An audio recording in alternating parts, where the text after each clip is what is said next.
Hi,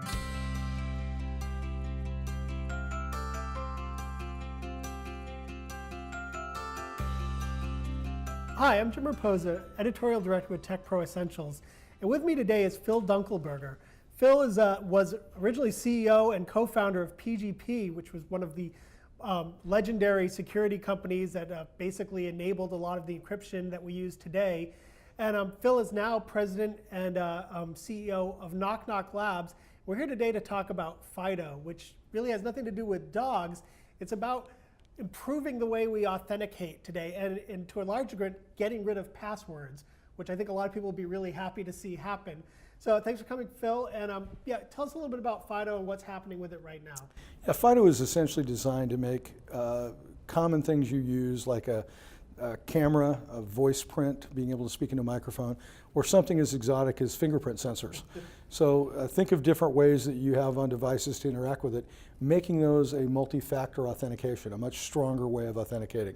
And the idea was to build a protocol with industry, so it's got 150 members, broad support throughout industry, both in the United States and globally, trying to find a better, stronger way for people to authenticate. So that's an important point. This is an open effort. That's not a walled garden type of thing. You're building this to be open to everybody to implement and use it as much as possible. Absolutely. The idea behind it has always been, even though there's going to be innovation around the specification, the idea has been, let's get a specification that the industry agrees on that they can put forward to solve this problem and ultimately make it an internet standard like SSL. Yeah, and SSL is everywhere. So let's, we're talking about this, passwordless ability to authenticate. So, I guess the thing that jumps to mind to people, especially if they've been paying attention to recent news, all the iPhones have biometric, fingerprint sensors now. Some other devices obviously do as well. The new Apple Pay system works through a very similar thing where you use your fingerprint to get access. You would never have to actually enter a password.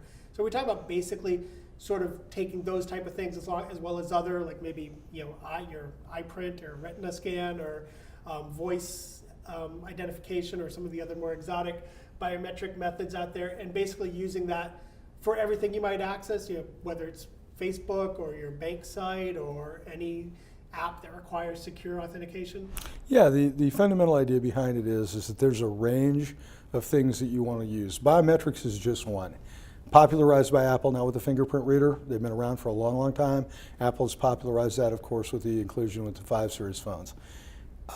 If you look at other types of exotic biometrics like your heartbeat or eye vein scanning, those are all really exciting, but FIDO encompasses much more than that. Simple things like things you plug in, something you have that you carry with you. So think of the USB keys that you can put in, or a fingerprint reader on a USB key you plug in. It also supports things like just implementation in a browser or implementation in an app. But the idea being that once FIDO is present, the relying party, think of PayPal or an Alipay or your bank, can rely on a second, third factor, fourth factor even of authenticators that are available on your device. Right.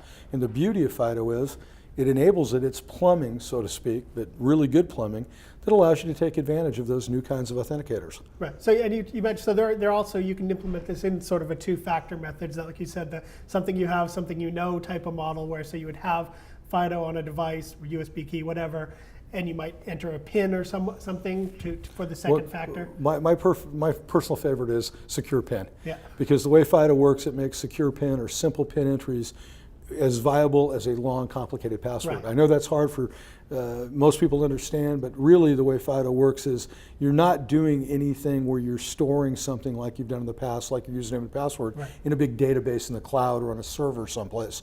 All of your credentials stay local, and it uses the concept of public-private key exchange, something we know is very secure, very well documented in a clever way.